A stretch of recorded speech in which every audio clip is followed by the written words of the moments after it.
ऋषि आए। राजा ने कहा महाराज हमें पुत्र की कामना है, एक बेटा तो दो। संत जी ने फल दिया। कृपा करके राजा ने फल पत्नी कृतज्ञति को खिलाया।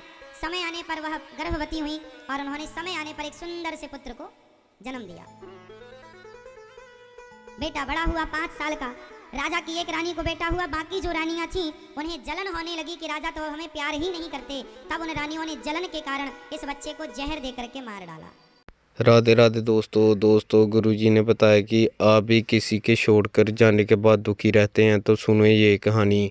जी हाँ दोस्तों, मेरे साथ बने रहिए इस वीडियो में। एक चित्रकेतु नाम का एक राजा था। उस राजा की बहुत सारी पत्नियां थी, पर दुर्भाग्य से संतान किसी की नहीं थी। एक दिन उनके यहाँ अंगिरा ऋषि आए। राजा ने कहा महाराज हमें पुत्र की कामना है, एक बेटा तो दो। संत जी ने फल दिया। कृपा करके राजा ने फल पत्नी कृतज्ञति को खिलाया। समय आने पर वह गर्भवती हुई और उन्होंने समय आने पर एक सुंदर से पुत्र को जन्म दिया। बेटा बड़ा हुआ 5 साल का। राजा की एक रानी को बेटा हुआ, बाकी जो रानियां थीं उन्हें जलन होने लगी कि राजा तो हमें प्यार ही नहीं करते। तब उन रानियों ने जलन के कारण इस बच्चे को जहर दे करके मार डाला। उन सभी रानियों ने इस बच्चे को जहर दे दिया। 5 साल का बेटा मर गया जहर खा के। रानी राजा रोने लगे, मेरा बेटा उठा नहीं, देखा तो मरा पड़ा। कोशिश बहुत की, वैद्य बुलाए, सब उपचार कराया, कोई असर नहीं। राजा रोने लगे। तब नारद जी आए।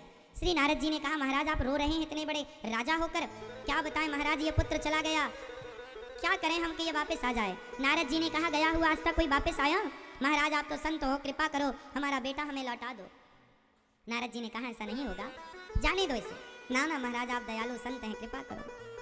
नारद जी ने कहा अच्छा ठीक है, मैं इसे जीवित करता हूं। नारद जी ने मंत्र पढ़ के जो उसके ऊपर जल डाला, अभिमंत्रित करके बच्चा खड़ा हो गया। राजा बोले आ बेटा तुझे गले लगाऊं। उस बेटे ने कहा खबरदार, आप कौन हैं हमारे? अरे तू हमें जानता नहीं, हम तेरे पिता। पिता? उस बच्चे ने कहा पिताजी इस संसार में कितनी बार मेरा जन्म हुआ और कितनी बार आपका हुआ, कितनी बार आप मेरे बेटे बने, कितनी बार मैं आपका बेटा बना, किस जन्म का हिसाब रखते हैं? पिछले जन्म में मैं भिखारी था, भीख मांगने आपके द्वार आया तो आपने मुझे गेहूं काटा दिया था, साथ में थोड़ा सा गाय का सूखा हुआ गोबर, ओपले, कंडे दिए थे। मैं ले गया एक नदी के तट पर, सूर्य ढल चुका था, शाम हो चुकी थी। मैंने उन ओपलों पर आग लगा दी, ध्यान दिया नहीं, उन ओपलों में बहुत सारी चींटियां थी, सारी जल के भस्म हो गई। उसी आग पर मैंने 5 रोटियां बनाई आपके आटे से और 5 रोटियां भोग लगाकर भगवान जी को खाई। तो आपकी 5 रोटियां खाई तो 5 वर्ष तक आपका बेटा बनकर मैंने 5 रोटियों का हिसाब चुकाया। आपके घर से मुझे कंडों में चींटियां मिली, वही चींटियां इस जन्म में आपकी पत्नी बनकर आई हैं और उन्होंने जहर देकर मुझे इस जन्म में इसलिए मारा क्योंकि पिछले जन्म में मैंने उन्हें आग में जलाकर मारा था। मैंने उन्हें मारा, उन्होंने मुझे मार दिया, वो तो भोग लगाया भगवान जी का, तो एक जन्म में ही सबका हिसाब एक साथ चुक गया, वरना मुझे ये हिसाब चुकाने के लिए ना जाने कितने जन्म लेने पड़ते महाराज। अब मेरा हिसाब चुक गया, जिस कार्य के लिए आया था पूरा हो गया, अब जाने दो। ये छोटी सी कथा आपकी कथा है, हमारी कथा है। इस धरती में ना कोई किसी का बेटा है, ना कोई किसी की बेटी है, ना कोई किसी का बाप है, ना कोई किसी की माँ है। ये सब व्यवहार है, हमारा हिसाब किताब पुराना, और हम यहाँ आए हैं, जाएंगे। ये जो हमारी पत्नी है, ये हमारा कोई ना कोई ऋण चुकाने के लिए हमारे साथ है। आपका पति आपका ऋण चुका रहा है आपके साथ। किसी जन्म का किसी से जो ऋण था आपका, वह पत्नी बनकर, पति बनकर, पिता बनकर, पुत्र बनकर, हर व्यक्ति अपना अपना ऋण चुका रहा। हर व्यक्ति अपना अपना वह कार्य, एक बाप अपने बेटे को उतना ही सुख दे सकता है जितना बेटे ने कभी उस बाप को कभी किसी जन्म में दिया होगा। जो हिसाब हमारा आपसे बाकी, अब देखो मैंने एक दिन कथा में क्या बोला था कि भाई किसी का पैसा मत खाना।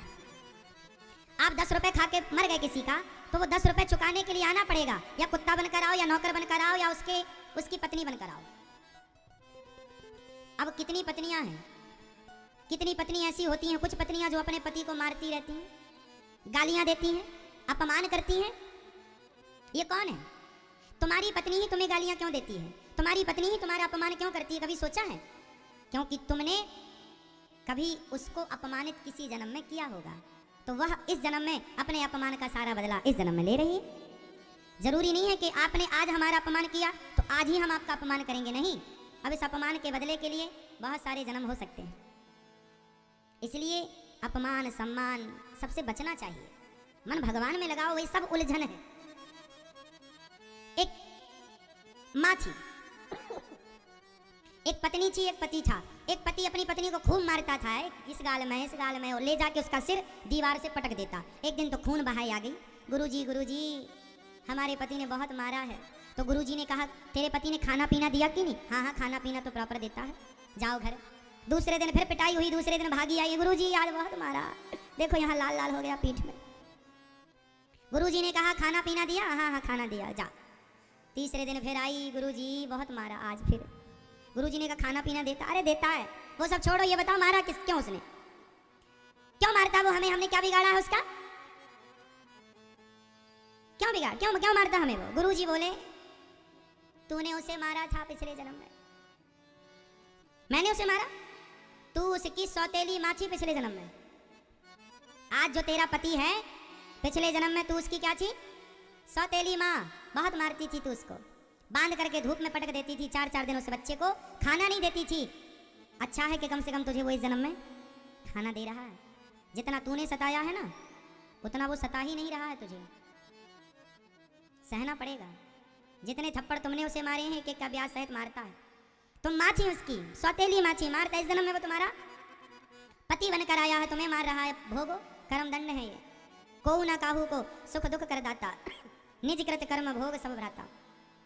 तो आपकी पत्नी जो भोग रही है, जो आपकी पत्नी आपके साथ कर रही है, अच्छा कर रही है, तो आपने उसके साथ कभी अच्छा किया तो अच्छा कर रही है, किसी के साथ बुरा किया। इसलिए जब आपके साथ कोई अच्छा करे और कोई बुरा करे, दोनों स्थिति में आप प्रसन्न रहा करो, क्योंकि ये सब जो आपको आज मिल रहा है, ये हमारा किया ही हमें प्राप्त हो रहा है। अच्छा या बुरा सब हमारा ही किया धरा है। हर व्यक्ति अपना अपना हिसाब किताब चुकाने आया है। पत्नी बनकर, पति बनकर, पुत्र बनकर, कोई किसी की पत्नी नहीं है, सब अपना हिसाब चुका रहे हैं। और जिसका जब हिसाब चुक जाएगा, छुट्टी। पत्नी अपना काम धाम पूरा करे, समय पूरा हो गया, फिर इंतजार नहीं करेंगी कि पति ऑफिस से आएगा फिर मरूंगी, नहीं, पहले ही मर जाती है, तुम आओ बाद में। हाँ या ना? उसका हिसाब पूरा हो जाएगा, 1 सेकंड ना रुकेगी तुम्हारी पत्नी और तुम्हारा पति। हाँ या ना? सब अपना अपना काम करने आए हैं। और तुम्हें क्या लगता हमारी पत्नी पकड़ के रखे हो? लगा लो, पकड़ के रखो, तिजोरी में बंद कर दो अपनी पत्नी को, पर उसका काम पूरा करके वो निकल लेगी। तुम कितना भी पकड़ के रखो, उसे पकड़ ना पाओगे तुम। आज तक कोई पति पत्नी को पकड़ पाया? और कोई पत्नी पति को पकड़ पाई? बोलो हाँ। फिर